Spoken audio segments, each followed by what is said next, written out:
they wouldn't pass my 3-year bill, but just like last year, we had a 5-year bill in, and they put it in the BRFA and passed it.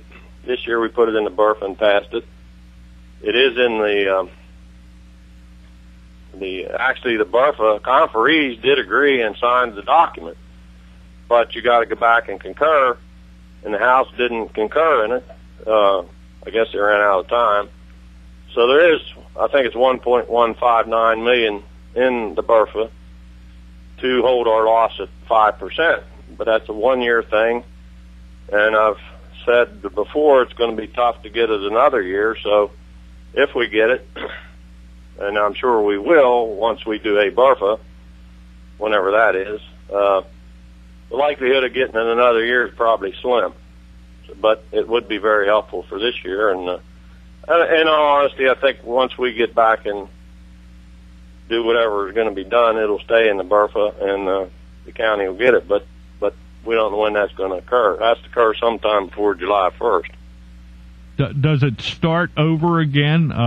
Talking to Delegate Beitzel yesterday, he was of the opinion and of the impression that if you go into special session, all of these machinations almost have to start over again. Or can you just kind of say, well, we have this in place, let's just run it through as we got it?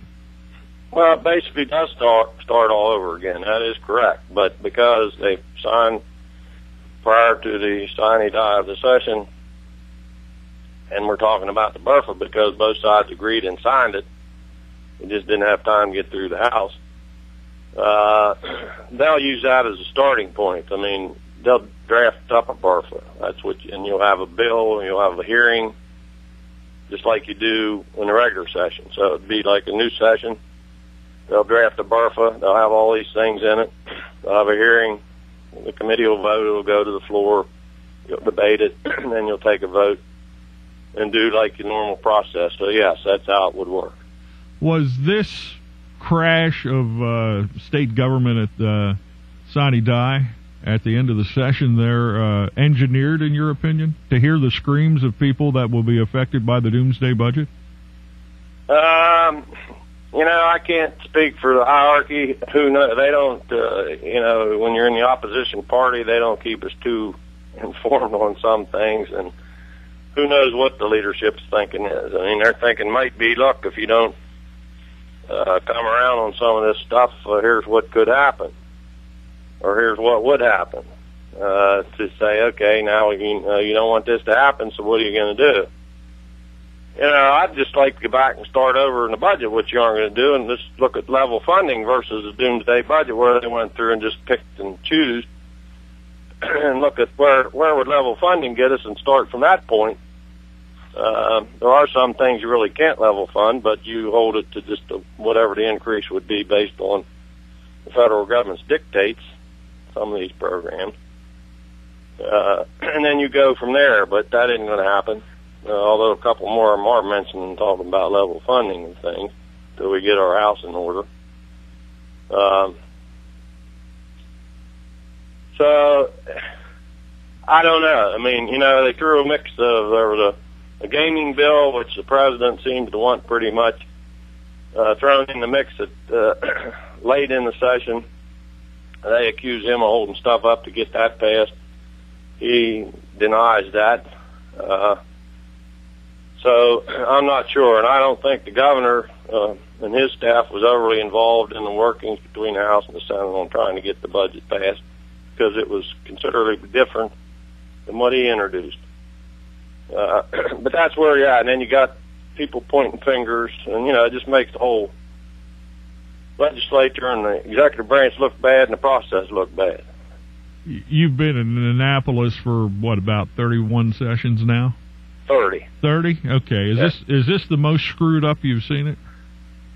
Yeah, it's the most screwed up I've seen it. I mean, back in, I believe it was 92, when we had the economic downturn and we really had to cut the budget and look at revenues, maybe not quite the degree of this, but close.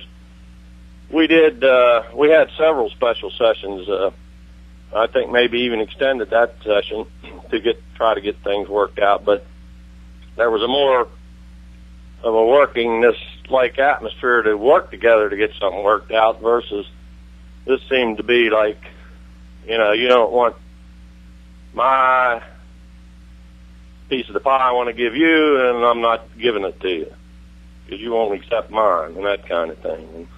And then pointing fingers and who's going to give in. And I would say in the budget process, the package, which included the budget, the BRFA, the revenues, the Senate gave in considerably to the House side. And the Speaker was even commenting, someone said, well, the Senate gave 95% to the House. He said, well, they need to give the other 5%. You know, stuff like that doesn't help the process out. Well, but the leadership of the Senate and House are both Democrats. The governor's a Democrat. I mean, can't the governor get the House and Senate leadership together and bust heads a little bit to kind of get those guys on the same page? Well, you would think so, but what I saw, of course, again, not being involved in leadership and who the governor meets with and doesn't meet with, it didn't seem to be that the governor and his staff was as involved as they have been in the past in this budget. And I think they were irritated because both houses kind of changed the budget he presented considerably compared to other years this year, which probably didn't bode well to him. Maybe that's why they didn't get into the fray that much. And, each body's separate from the other and will do their own thing. And actually, we weren't down to the end, weren't that far apart. But then you get personalities involved, and then the finger pointing starts, and tweeters and twitters or whatever all those things are called are flying around, accusing so and so of this and that. That doesn't help out either. If you were to make a prediction of how soon there would be a special session, what would be your best guess? The only thing, Paul, I could tell you, it has to be before July 1st, because that's when the new budget would take effect. Probably the sooner the better, because a lot of the counties are working on their budgets as we speak. So they need to know what's coming or not coming from the state. So if I had to guess, I would say probably sometime in May, which would give the leadership of both houses and the executive branch time to sit down and wade through all this, see what they can agree to, and then line up their leadership gang behind them and bring in the crowd to make sure they got the votes to call the special session. Because, each day of the special session, I've seen all kinds of numbers of somewhere between $35,000 and $100,000 cost to the taxpayer, and that doesn't go over too well. So the shorter the session, the better from that standpoint. So they're going to wait till they get all their ducks in a row before they call us back in. But I'm going to guess probably would be sometime in May, because that would give the counties time to work things then through their budget, what they're going to get or not get. If you got much longer than that, it's going to make it tougher on the locals.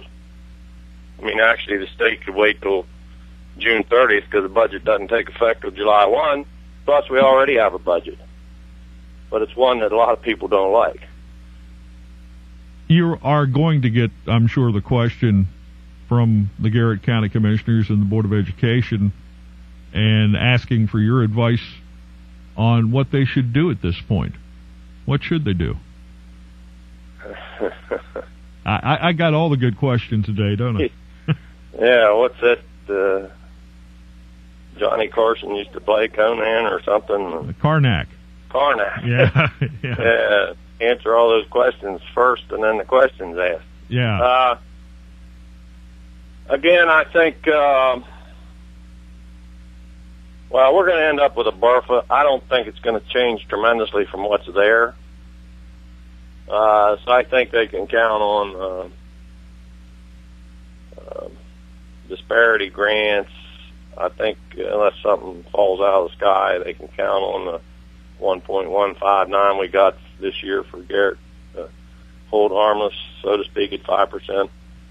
on the education thing, but it's tough to say these things because until that bottom line sign, so much can change. So I'm reluctant to say what they can count on or not count on, because there is a lot of irritation among the leaders in both houses and the administration that they may not be able to come to some kind of agreement, although they will. I mean, they will come to an agreement, but one that puts back in the mix some of these things we're talking about. They may leave some of them out. So I'm reluctant, Paul, to say what they can count on or not count on. It sounds like you're saying you can expect it, but don't count on it. That might be a good way to say it. All right. Because then if you say it and then doesn't come out and say, well, you said we were going to get this and this and this, you know. Yeah. Why didn't you get it for us? I'm evading answering your question, to be honest with you, because I don't have an answer. All right. Then in the realm of government and workings with the budget, anything can happen. And because we're in the fix we're in, even more can happen. So I just tell them you need to look at what's on the table right now, which would be the worst case scenario, okay, and work around that, and then whatever we get back in would just be a plus in the other direction.